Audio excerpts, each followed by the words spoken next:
All right, let's get straight into it. Today, we're going to go under the hood of a real GCSE physics question to figure out exactly what it takes to score top marks. We're not just finding the answers, we are cracking the examiner's code. And our guinea pig for today? Bumper cars.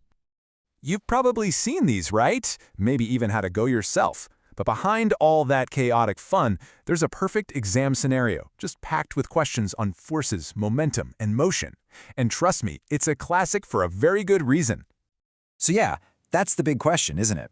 How do you take this messy, real-world crash and turn it into a series of super precise, point-scoring answers? Well, that is exactly what we're going to break down right now. Okay, so here's our game plan. First, we'll look at the problem itself. Then we'll cover the core physics principles involved. After that, we'll crunch the numbers, analyze the safety features, and finally, we'll crack the examiner's code. We're digging into question 5 from the 2023 AQA higher tier paper. Let's do this. First things first, let's get our bearings. We need to look at the exact setup from the exam paper because, understanding the context is always step one. And there you have it. The scene is set. We've got bumper cars, and we're told they collide. It's simple, but it's already getting your brain in gear to think about forces, safety, and collisions. It's the foundation for everything that's about to come. Okay, next, the question dives into some fundamental physics definitions and laws. These are the quick wins, the marks you really want to grab early on, as long as you get your wording just right. Okay, first up, a classic one-marker. What do we actually mean by a closed system in physics? Just take a second. Think about how you'd put that into words. And boom, there it is. That is the perfect answer. This is taken word for word from the official mark scheme. It's short, sharp, to the point, no extra fluff needed. That's exactly what an examiner wants to see. 1 point in the bag. Right, next one. We're talking about one of the most famous laws in all of physics. We all know that phrase, right? For every action, there is an equal and opposite reaction. But how do you apply that specifically here to this bumper car hitting a barrier? Okay, now pay close attention here, because this is where people can easily lose a mark. You have to say equal and opposite. But the real key, you've got to state what is exerting the force on what. Just saying the forces are equal and opposite is not enough. This precise phrasing right here, that's what gets you the point. All right, time to get into the math. And remember, with these calculation questions, showing you're working clearly and step by step is everything. Let's break down this first one. So here's the setup. The question gives us two key bits of info, the change in momentum and the time it took. Our job is to calculate the force. So your first thought should be, what's the equation that links all these things together?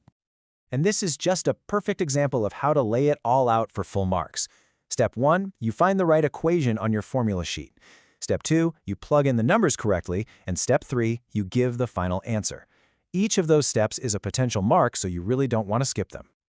And there we have it, 2,500 newtons. A nice, clear final answer. And don't forget the unit. That's the perfect finishing touch to a calculation question. Okay, we've done the definitions, we've done the math, now for the explain questions. This is where you really have to show you understand the why behind the physics.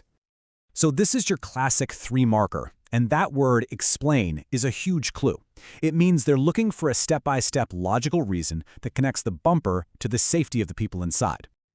So, to get all 3 marks, you need to connect the dots in a chain of logic. Think of it like a story. First, the flexible bumper makes the crash itself take longer. So what? Well, because the time is longer, the rate of change of momentum goes down. And why does that matter? Because force is the rate of change of momentum. So a smaller rate means a smaller force. See? Each point leads directly to the next. That's a perfect explanation. Okay, on to our last calculation. And this one is a little more of a puzzle, isn't it? We've got acceleration, distance, and the final velocity. And we need to work backwards to find out where it started. So again, what's our tool for the job? Which equation do we need?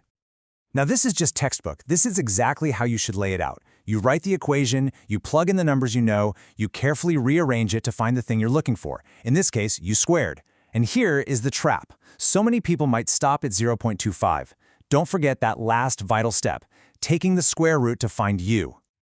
And we get our final answer, 0.50 meters per second. Clean, clear, with the right units. Job done. All right, let's just zoom out for a second and think about what we've just picked apart. It's just one question from a paper, but look at what it actually takes to nail every single mark. I mean, just look at this list. In one problem, they've tested definitions, Newton's laws, momentum calculations, safety applications, and the equations of motion. That's how these exams are designed. They're all about connecting the dots between all the different topics you've learned. And honestly, if you take one thing away from all of this, let it be this. Knowing the physics is only half the battle. You absolutely have to understand how you're being marked. Showing you're working, using those keywords, structuring your explanations, that's a whole skill in and of itself. So, from now on, whether you're at a theme park or just watching the world go by, ask yourself, what's the physics behind that? Because I promise you, once you start looking for it, you'll start to see it absolutely everywhere. Thanks for tuning in.